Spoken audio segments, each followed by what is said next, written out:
माधवपुर नामक गांव में मोहन और सुरेश नामक दो भाई रहते थे। सुरेश बहुत ही अमीर और चालाक था। मोहन बहुत ही गरीब था। मोहन बाजार में कटहल बेचकर अपने परिवार का गुजारा किया करता था। कटहल ले लो कटहल, 40 रुपया जोड़ा कटहल।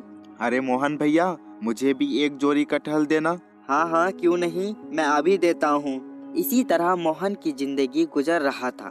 एक दिन मोहन बाजार से घर आते समय सोचता है, मैं अगर एक कटहल का पेड़ खरीद लेता हूँ तो मुझे उससे अधिक मुनाफा होगा। एक बार पिंकी से पूछ लेता हूँ, उसके बाद एक कटहल का पेड़ खरीद लूंगा। घर पहुँचने पर पिंकी को सारी बातें बताता है। हाँ जी, आप बिल्कुल ही सही कह रहे हो। आपको एक कटहल का पेड़ खरीद लेना चाहिए, जिससे अधिक मुनाफा होगा। पर इतना सारा पैसा आएगा कहाँ से? हाँ पिंकी, तुम कह तो सही रहे हो।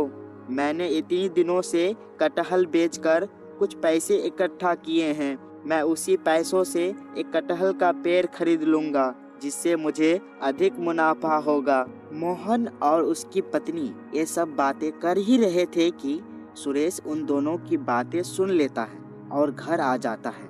सुषमा, मैं मोहन के घर के पास से गुजर रहा था तो मैंने मोहन को बातें करते हुए सुना कि वो मोहन एक कटहल का पेड़ खरीदने वाला है।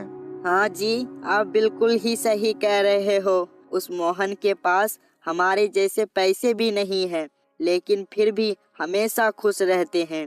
सुषमा, मेरे दिमाग में एक आइडिया आया है। मैं क्यों ना मोहन की पैसों की थैली चुरा लूं, जिससे ना रहेगा बांस और ना ही बजेगा बांसुरी। हाँ जी, ये ठीक रहेगा।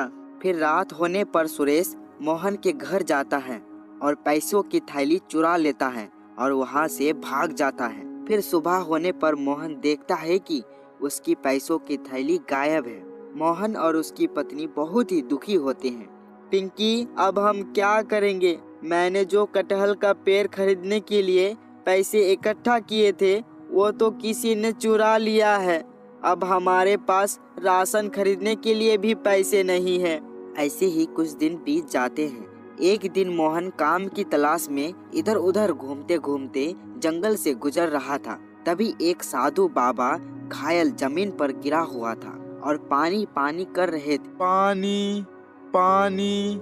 अरे, ये तो साधु बाबा है। इससे तो प्यास लगी है। प्यास की वजह से ये तो घायल जमीन पर गिर गया है। मोहन बाबा को पानी पिलाता है। पानी पीते ही साधु बाबा को होश आ जाता है। बेटा, तुम्हारा बहुत बहुत धन्यवाद। तुमने मुझे पानी पिलाकर मेरी जीवन बचा ली है। पर बेटा, तुम इस जंगल में क्या कर रहे हो? बाबा, मैंने बहुत दिनों तक कटहल बेचकर कुछ पैसे इकट्ठा किए थे, पर वो पैसे किसी ने चुरा लिया है। अब मेरे घर में राशन खरीदने के लिए भी पैसे नहीं है। इसीलिए मैं काम की तलाश में इधर उधर भटकते भटकते जंगल की ओर आ गया। बेटा, तुमने मेरी मदद की है। मैं तुम्हें कुछ देना चाहता हूँ। बम चिकी चिकी बम बम, बम चिकी चिकी बम, आम फट। बाबा के इतना कहते ही वहाँ पर एक बहुत ही बड़ा कटहल का घर प्रकट हो जाता है। बेटा, ये एक जादुई कटहल घर है। इस घर से तुम जो भी मांगोगे वो तुम्हें दे देगा। पर बेटा, लालच कभी भी मत करना और गरीबों की हमेशा मदद करना।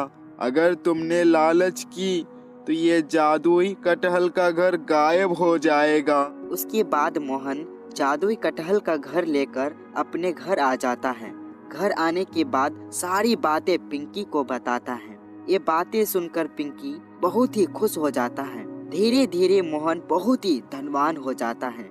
जब सुरेश को ये पता चलता है कि जादुई कटहल के घर की वजह से मोहन इतनी जल्दी इतना धनवान हो गया है, तो सुरेश फिर एक बार उस जादुई कटहल के घर को चुराने आता है। तो उस घर से एक राक्षस प्रकट होता है और सुरेश पर आग बरसाने लगता है। नहीं नहीं, मुझे छोड़ दो। मुझसे बहुत बड़ी गलती हो गई है। मैं अगली बार से ऐसा नहीं करूँगी। मुझे माफ कर दो।